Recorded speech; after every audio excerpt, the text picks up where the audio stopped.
Salut tout le monde, bienvenue à cette deuxième vidéo sur le jeu Andean Abyss, publié par GMT Games en 2012.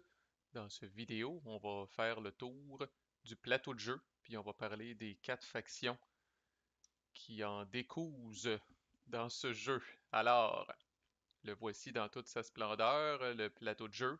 C'est très colorful, un coin, généralement. Il y a beaucoup de couleurs vives pour les différentes factions. Et vous allez voir là, qu'il y a des petites similitudes avec un euro là, en termes de, tu sais, là, avoir des majorités dans des endroits puis tout, là, il y a beaucoup de gens qui disent que moi aussi, là, je pense que les coins et les euros, là, ça partage quand même certaines similitudes au-delà du thème historique, là. Donc, commençons par les forces en présence. Alors, nous avons le gouvernement qui est peut-être là, en fait, qui est officiellement dans le jeu la seule faction là, entre guillemets gentille. Là. Je sais pas si en Colombie là, on peut, c'est probablement qu'il y a de la corruption là puis toute l'équipe. Mais bref, le gouvernement là officiellement là, c'est la loi là, c'est la loi qui est en place qui est supposée de faire régner l'ordre dans le pays. Le gouvernement est équipé en deux types là, ils appellent ça le bord des pieces là, dans le jeu, là, des pièces. Là. Le gouvernement est le seul qui utilise des cubes pour représenter ses forces. Là. Alors, ils ont des troupes qui sont le bleu foncé ici, et ils ont de la police qui est le bleu pâle. Le gouvernement peut aussi avoir là, un maximum de 3 bases. Toutes les factions peuvent avoir des bases. Le gouvernement peut en avoir un maximum de 3. Alors évidemment, il y a certaines de ces troupes-là, de ces polices-là, de ces bases-là qui vont commencer sur le jeu, tel que spécifié là, dans les villes. Là, je pense que c'est uniquement dans les villes. Si je bouge ça ici, là, je pense que oui, c'est une drôle de décision là, personnellement là, au niveau de design. Là. Mais dans les villes, vous allez voir ici là, pour vous aider avec le placement de départ. Là, vous allez voir combien de cubes, de quelle couleur commencent à cet endroit-là. Là. Ce qui est poche, c'est qu'une fois que ces cubes-là se sont déplacés, ces espèces d'affaires-là restent sur la map. Puis des fois, en tout cas dans Vassal, ça peut porter à confusion. Des fois, sont-ce des vrais cubes ou est-ce que c'était juste les petits dessins là, pour les cubes de départ?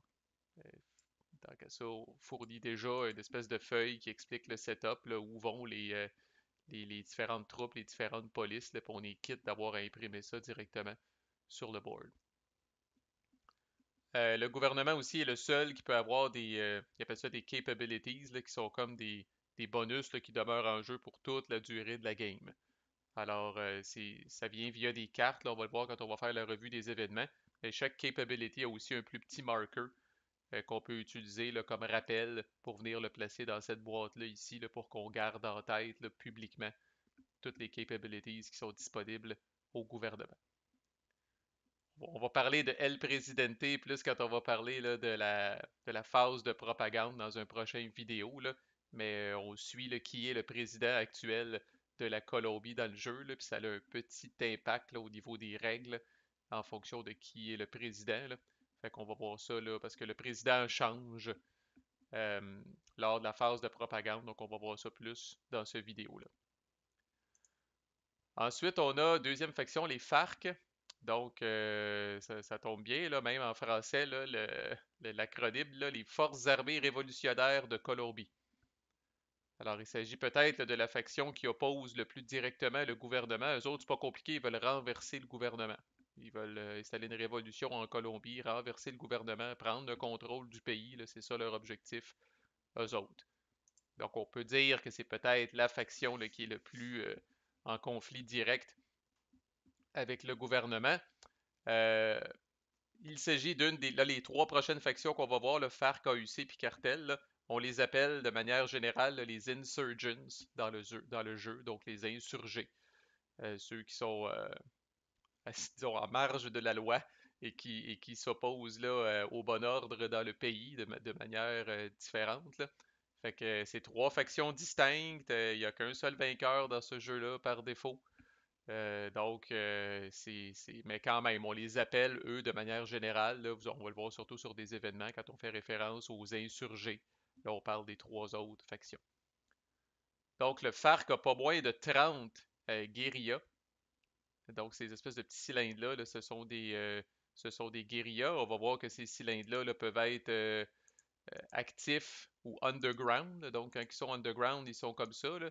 Quand ils sont actifs là, dans le jeu physique, un peu comme dans Labyrinthe, là, pour ceux qui connaissent, là, on va tourner l'espèce de petit cylindre comme ça, là, puis on va le mettre là, avec le symbole là, sur le dessus. Là. Ça veut dire que ces guérillas-là sont actives et ont été débusqués, ont fait du trouble, de sorte là, qu'on sait un peu plus où ils sont sur la map, là, plutôt que d'être underground. Vraiment un concept qui a été emprunté à Labyrinthe et qui a suivi dans le système de Coin. Alors, 30 guérillas, là, le FARC commence vraiment avec beaucoup de guérillas, 12 guérillas sur le board. Et le FARC a aussi des bases. Il commence avec 6 bases sur le board, peut se rendre à maximum 9. Le jeu les a mis ici, là, parce qu'on va le voir quand on va parler des win conditions. Là. Entre autres, pour l'AUC, ben, pas entre autres, là, pour l'AUC, la win condition est directement reliée au nombre de bases que le FARC a en jeu. Alors c'est pour ça que c'est bien fait. Là. Le jeu a ramené ces bases-là là, côte à côte qu'on peut suivre d'un coup d'œil qui est en avance au niveau des bases. En parlant de l'AUC, l'AUC, c'est peut-être la faction la plus complexe là, à comprendre dans le jeu. Là. Il s'agit d'une d'une milice auto-organisée là, pour se protéger un peu. Alors, essentiellement, là, les seigneurs de la drogue étaient un peu tannés de, de se faire d'avoir des demandes de rançon, de se faire attaquer, de se faire kidnapper, puis alouette, là. Puis évidemment, là, le gouvernement est un peu impuissant par rapport à ça. Alors, c'est un peu comme si les seigneurs de la drogue là, s'étaient comme alliés, s'étaient comme réunis, avaient mis leurs forces en commun pour organiser une espèce de milice pour s'auto-protéger. Là. Donc, le FARC est vraiment plus un mouvement de gauche. L'AUC est plus un mouvement de droite avec des forces auto-organisées là, pour se protéger là, contre la violence dans le pays. Mais guess what, eux autres aussi en faisant de la violence of their own. Là. Donc, c'est pas tellement c'est pas tellement plus reluisant. Là. Ce sont pas des gentils non plus by any means, comme on dit. Là. Donc, ça, c'est l'AUC. C'est tout détaillé dans le playbook, là, mais je vous ferai pas l'histoire de la Colombie dans ce vidéo-là. Bref, au niveau gameplay, l'AUC a 18 guérillas, donc il est 18 par rapport à 30 pour les FARC. Là. Il y a quand même un déséquilibre là. Et il peut avoir un maximum de 6 bases sur la map. On commence avec donc 6 guérillas sur la map. 1, 2, 3, 4, 5, 6 et une base sur la map. Et finalement, vous avez les cartels au pluriel, donc qui représentent de manière générale là, toute l'industrie de la drogue dans le pays. L'industrie, entre guillemets, plus financière de la drogue, là, quoi qu'encore là, eux autres non plus, c'est pas des enfants de cœur. Là. Donc, les cartels peuvent avoir jusqu'à 15 bases sur la map, mais seulement 12 guérillas. Donc, difficile pour eux autres de protéger leur base, mais c'est définitivement la faction qui est le plus capable de faire popper des bases facilement. Là. Fait qu'il commence avec 2 guérillas sur le board, 5 bases sur le board. C'est ce qui est cool, là, ce petit visuel-là ici. Là. Le chiffre le plus haut que vous voyez dans ces visuels-là, c'est le nombre de bases qu'il y a présentement en jeu. Donc, à chaque fois que vous enlevez, je ne sais pas si c'est par ici, donc c'est par en bas. Donc, à chaque fois que vous enlevez, si vous placez une autre base du cartel, là, vous allez voir le 6 ici, euh, qui va se découvrir et qui vous montre d'un coup d'œil combien il y a de bases en jeu. Puis là, il faut comprendre que base, ça veut pas dire là, une espèce de complexe là, avec là, des tours de garde puis tout le kit, là, une base d'opération. Là, comme c'est dit dans le roadbook, ça peut être très abstrait. Là. Dans le cas des cartels, par exemple, ça peut être des plantations de drogue. Euh, la base, là, c'est de la logistique, c'est un endroit où opérer. Là, faut pas nécessairement s'imaginer là, un bunker. Une base là, au sens euh, très très au pied de la lettre, là, c'est quelque chose là, qui peut être relativement abstrait d'une faction à l'autre. Vous avez deux trucs pour garder ce qu'on appelle là, des insurgent momentum. Fait que les insurgés aussi, des fois, vont avoir des bonus qui persistent. Mais dans le cas des insurgés, ça persiste pas jusqu'à la fin de la game, ça persiste jusqu'à la prochaine carte propagande, comme on va voir dans un prochain vidéo. Donc on met la carte elle-même ici, temporairement, puis on la défausse quand on arrive à la propagande. Là. Donc c'est des des bonus qui vont peut-être rester en jeu le temps de 10, 15 cartes, quelque chose comme ça, là. Vous avez deux trucs d'overflow avec les marqueurs correspondants. Là, quand ça commence à déborder, là, particulièrement dans les villes qui sont un peu petites comparativement au nombre de pièces qu'ils peuvent avoir dedans, là, c'est un classique. Là, vous allez mettre le marqueur, par exemple, d'overflow A ici, puis vous allez amener toutes les pièces ici, là, où vous avez plus d'espace pour manœuvrer. Toutes les factions, sans exception, ont un certain nombre de ressources qu'on va suivre via la track autour du board. Donc, les trois insurgés commencent avec 10 ressources au début. Ils ont tous un marqueur à leur couleur ici. Le gouvernement commence avec 40 ressources. Que le gouvernement est un peu plus riche, mais c'est fucké parce que, bon, les, les opérations des insurgés, ça coûte une ressource, puis les opérations du gouvernement, ça coûte trois ressources. Donc, le gouvernement est plus riche, mais ce qu'il doit faire coûte plus cher. Fait qu'en tout cas, si vous voulez avoir plus une idée là, de la balance, vous pouvez quasiment diviser par 3 le nombre de ressources du gouvernement là, pour arriver plus à un chiffre, là, mais c'est pas nécessairement vrai que le gouvernement est 4 fois plus riche que les insurgés en ce moment. Là, ce qu'il doit faire coûte plus cher. Fait que, on va aussi traquer ce qu'on appelle le aid, qui représente de manière abstraite l'aide internationale qui est donnée au gouvernement de Colombie. Fait qu'on va le voir là, dans d'autres vidéos, là, mais en gros, là, dans certaines circonstances, cette valeur-là va aussi être ajoutée aux ressources du gouvernement là, quand vient le temps de faire une phase de propagande. Donc ça, c'est les factions en présence là, de manière très rapide. On va faire le tour du board maintenant. Donc la Colombie dans toute sa splendeur, qui est divisée par ce qu'on appelle des départements, là, qui sont des zones peut-être un peu plus rurales, qu'on voit là, ici. Là, ils sont les espèces de zones un peu aux formes irrégulières qu'on retrouve sur le board.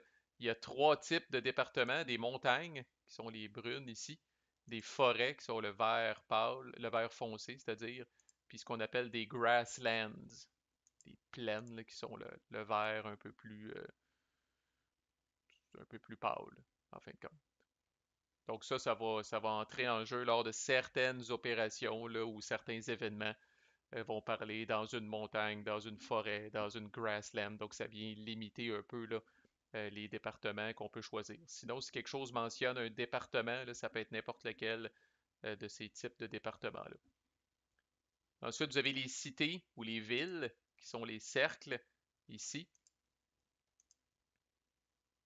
Donc, peut-être Bogota, la capitale, je dois confesser que c'est probablement la seule space dont je connaissais le nom avant de jouer au jeu. Fait que c'est quand même, on n'est pas très familier avec la géographie euh, de la Colombie.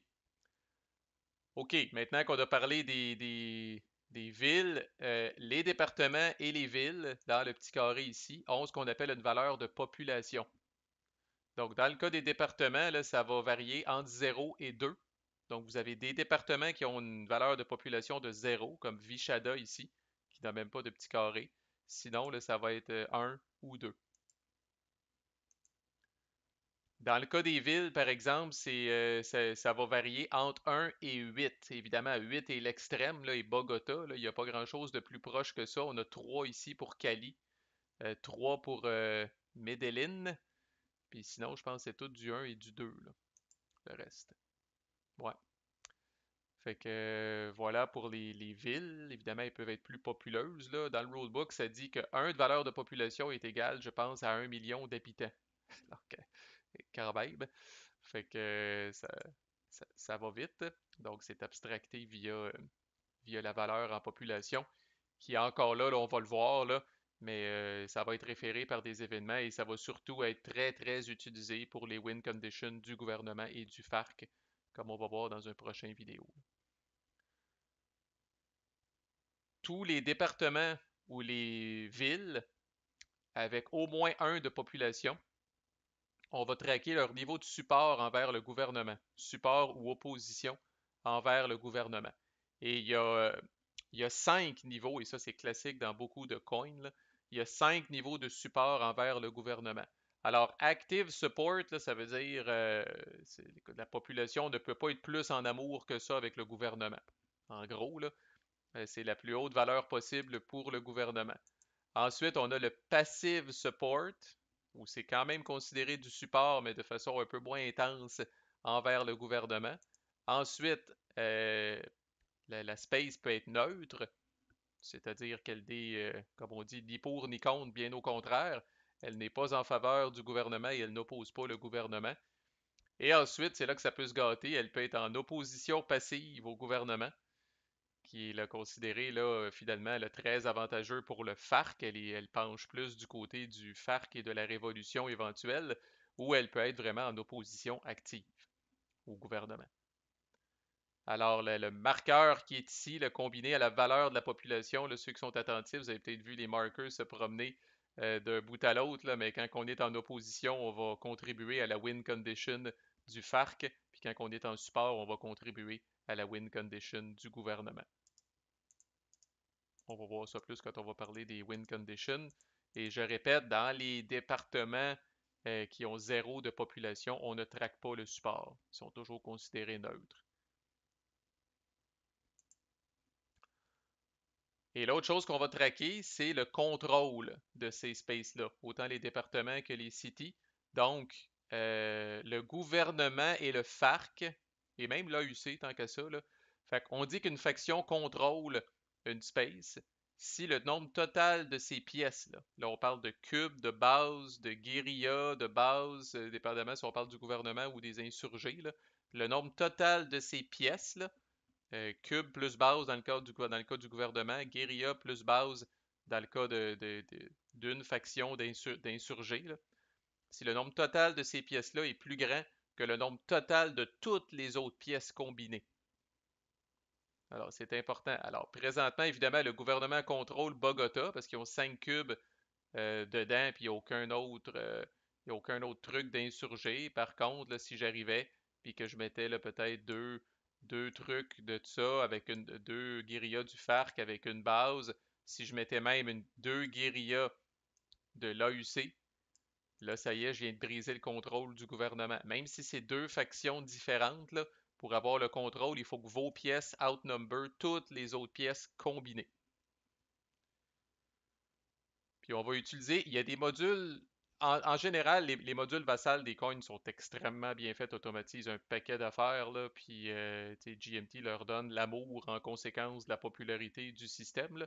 MDN Abyss est un petit peu mal aimé parce que j'ai vu d'autres modules de, de Coin Games qui vont traquer le support automatiquement.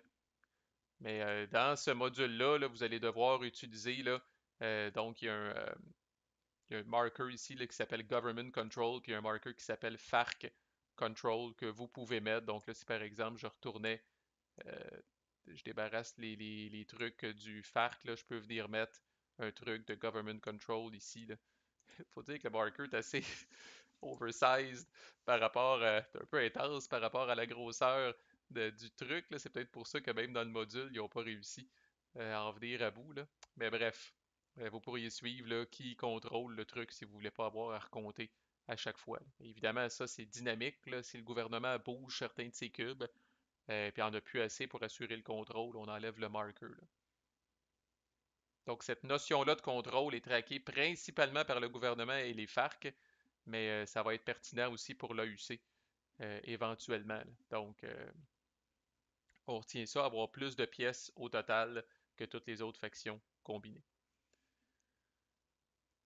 Et ensuite, nous avons ce qu'on appelle des lines of communication, ou ce que la plupart des coins vont appeler des LOC, l'acronyme Line of Communication.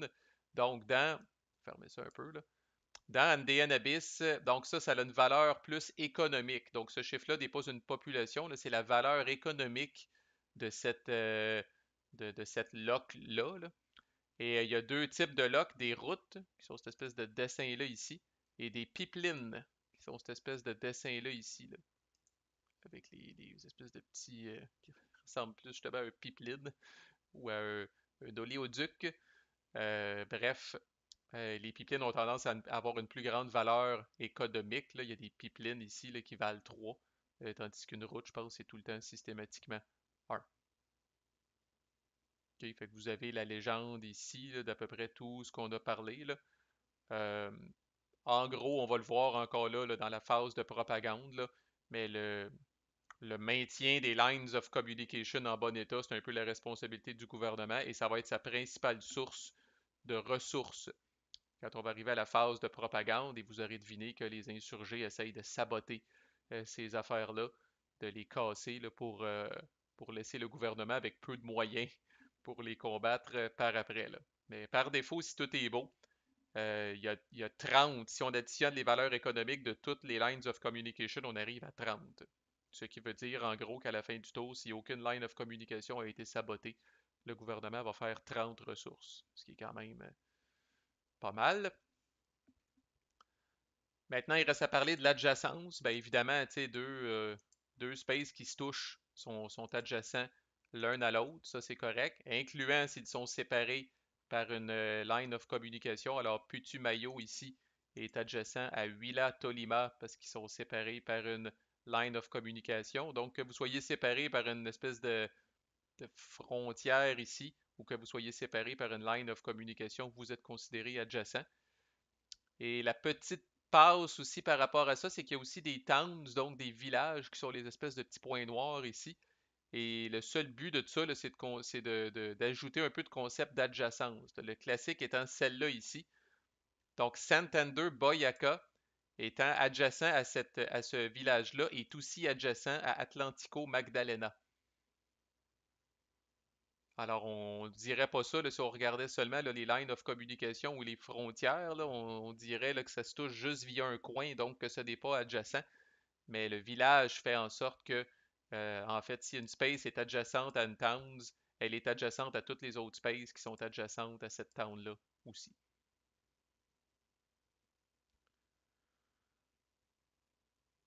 L'autre affaire, l'autre exemple, là, c'est qu'Aroka Casanar, via la town, est considéré quand même adjacent à cette lock-là.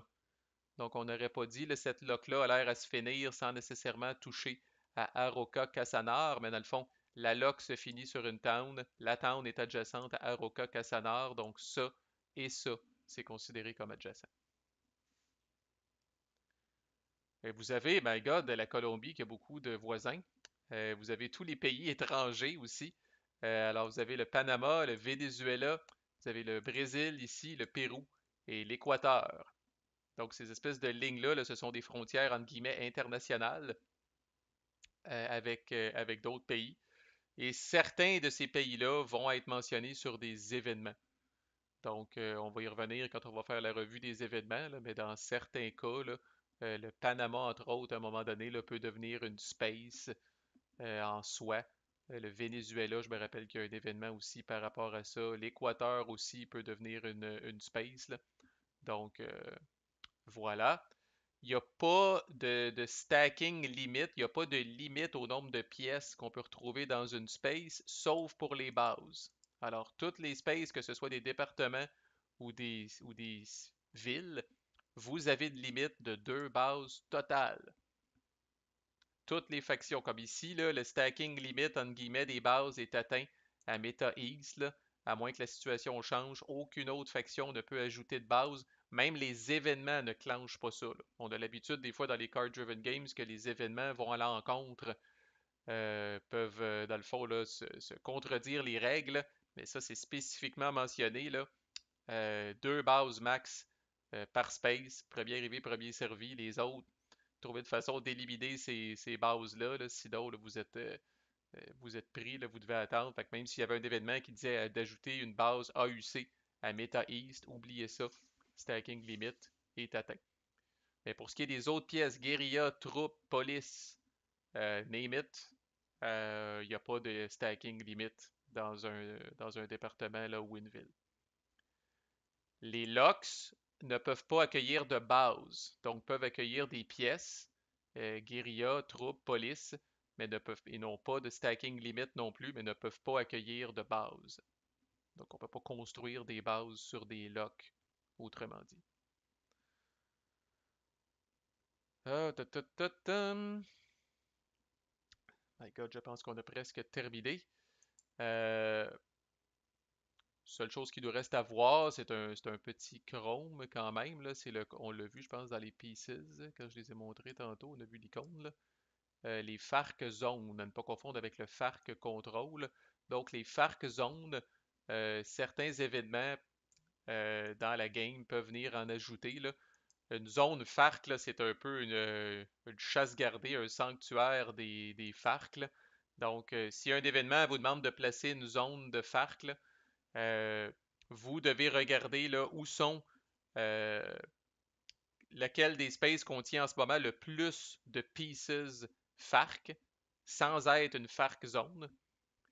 Et c'est là que va aller le marker. Et ça devient vraiment un sanctuaire du FARC, c'est-à-dire que s'il y a des pièces du gouvernement à cet endroit-là, bye bye, les pièces du gouvernement prennent le bord et s'en vont. Le gouvernement essentiellement doit faire l'action de redéploy, un peu là, comme on va voir là, quand on va faire la vidéo là, sur la phase de propagande. Là.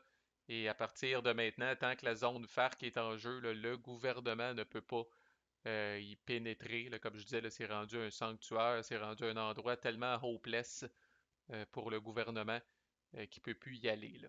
C'est un petit peu de chrome, là, ça n'a pas un gros impact. Attendez-vous pas qu'il y ait 20 zones de FARC sur le jeu. Là. Dans une game typique, vous allez peut-être en avoir 2, 3, quelque chose comme ça. Là. Euh, Puis bon, c'est peut-être des endroits, anyway, où le gouvernement n'aurait pas voulu aller se mettre le nez, là, parce que c'est tellement. C'est en full opposition. Tu sais, là, typiquement, là, c'est des endroits où il fait pas beau. Il fait pas bon à être pour le gouvernement de toute façon, là, mais quand même, ça fait en sorte là, que vraiment, là, puis on va en reparler quand on va parler là, de la phase de propagande, parce qu'il y a un président Pastrana, pour ne pas le nommer, là, qui permet de placer là, une zone FARC là, au moment où il est élu. Là. Fait que, on aura l'occasion d'en reparler, là, mais pour l'instant, sachez que quand ce marker-là y arrive, il va aller dans la zone où il y a le plus de pièces de FARC. En cas d'égalité, là, c'est la personne qui est mentionnée sur l'événement qui doit choisir, là, ou la personne qui est mentionnée dans la séquence de jeu par rapport à la mettre. Là. Et au moment où le marker est placé, là, le gouvernement doit faire une action de redeploy là, pour évacuer la place, là, comme il doit le faire dans une phase de propagande. Et il ne peut plus retourner là tant que le marker est présent. Alors voilà, ça fait le tour du board. Vous avez ceux qui se demandent le carré ici, terror, qu'est-ce que ça veut dire? On va en reparler. C'est une action classique, c'est une opération classique que les insurgés peuvent faire. C'est un placeholder pour venir mettre les marqueurs de terreur. Là. Mais comme tel, on a fini notre tour d'horizon du board. Fait que prochaine vidéo, on va parler pour ceux qui ne connaissent pas ça, même si c'est rendu là, très très répandu dans la culture populaire. On va parler de la fameuse séquence de jeu. Comment ça marche un coin avec les cartes, l'éligibilité des factions, ce que les factions peuvent faire, première faction, deuxième faction. On va parler de tout ça dans le prochain vidéo. Encore là, si vous avez vécu dans une caverne ces 10 dernières années, manquez pas ça. Vous allez voir pourquoi le système est aussi populaire. À plus!